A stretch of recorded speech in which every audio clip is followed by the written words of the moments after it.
Hello, and welcome to DePaul University's CIM Equipment Center. Today, we're going to be talking about lighting, the lighting kits that are available to you as a student from the CIM cage, how to safely use them, and how to get the most out of them on set.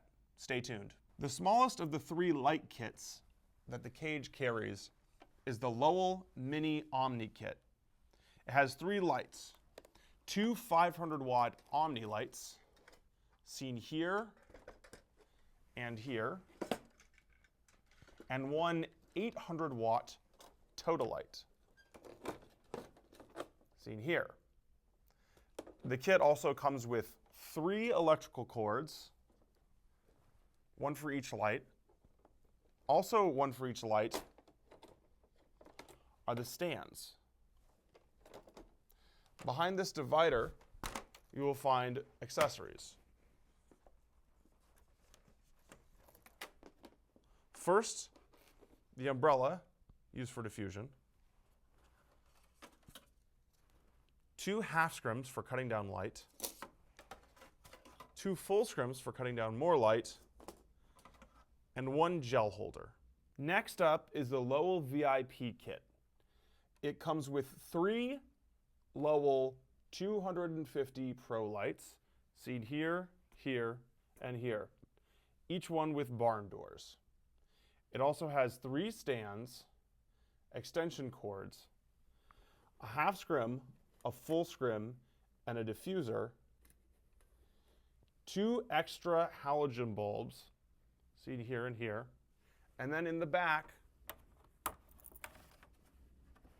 one silver reflector panel. The Omni Kit. It has four lights in total. Two 500-watt Omni lights here and here, and two 800 Total lights here and here.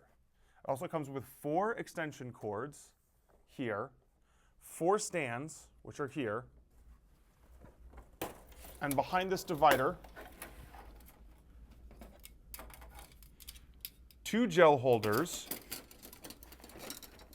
two umbrellas, two sets of scrims for the Omni bulbs, two flags, and one silver reflector. This is the 500-watt Omni light. As you can see, it has a grip arm on one side, so you don't have to hold it when it's hot. On the bottom right is a peg hole for attaching it to stands. On top is an attachment arm, which flips out. This can be used to attach umbrellas and gel holders. To open up the 500-watt Omni, unfold the barn doors. Inside the barn doors, you'll see the light bulb. It's a 500-watt tungsten light. It produces a very, very bright light, and it also produces a lot of heat.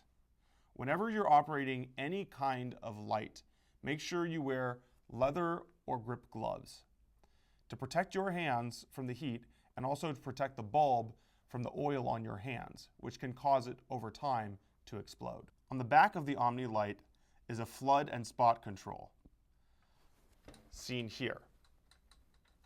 By moving this ball lever up and down, we can see that the bulb itself moves backwards and forwards. This can control it by making it flood outward or spot, meaning that it focuses all of the light in a small area. If you're ever on set and you want to cut down the amount of light coming out of the Omni bulb, simply use a scrim. A scrim is a piece of mesh wire that cuts down the light coming out. You can attach it by taking the two rods at the bottom and sliding them into the holes at the bottom of the barn doors. Then lay the scrim flat and work the wires into the two top ridges and let go. Now your scrim is firmly attached to the barn doors. The two scrims available in the Lowell kits come as a full stop here and a half stop seen here. The full stop, when attached to the light, cuts down the f-stop on your camera by one full stop. The half stop cuts down the light to half of the light that's coming out. So you can shape it and the way it looks in your space. This is the Toda 800 watt light. It uses an 800 watt incandescent bulb. It's attached to the tripod here. Here is a knob for turning it when it's in use, and you can shape the light by turning its brace, which are these two arms here. On the left side, by turning this screw, we can attach an umbrella and a gel frame in these holes here. To attach the Omni light, take the connector on the side and put it on the stand like so. There's a peg on the top where it fits, and then turn the screw until it's secure. Next, we're going to attach the power cable to the three-pronged male connector in the back. Push it in like this. Now remember, when we're dealing with electrified lights, we always want to use gloves because there's electricity and also because they get very, very hot. So now we're connected and we're ready to go. An important piece of safety. Whenever you're turning on a light, it will be very, very bright. So you want to warn people that are on set. The way you do that on set is to say striking before any time you turn on a light.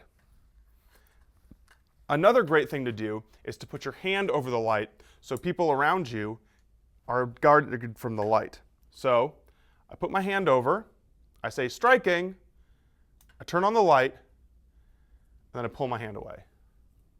To attach an umbrella to the light, we first open the umbrella. You'll notice that the umbrella is very metallic. It's not good for stopping rain, it's only good for reflecting light, and that's what we're going to use it for, to diffuse and a couple of tips for when you're on set. First of all, these lights are pretty lightweight, so you're going to want to make sure you have something to stabilize them. I recommend these BOA bags. We have them at the cage. They weigh a couple of pounds apiece, and you can use them to stabilize by putting them on the bottom of the tripod. The next thing I recommend doing is to make sure you use plenty of stingers. These are high gauge extension cords. You don't want to use just any low gauge extension cord you can find. It can melt, it can burn, and it can start a fire. Be very careful with that. Talking of electricity, make sure you know how much electricity each circuit you're on can use, because these lights are very high wattage.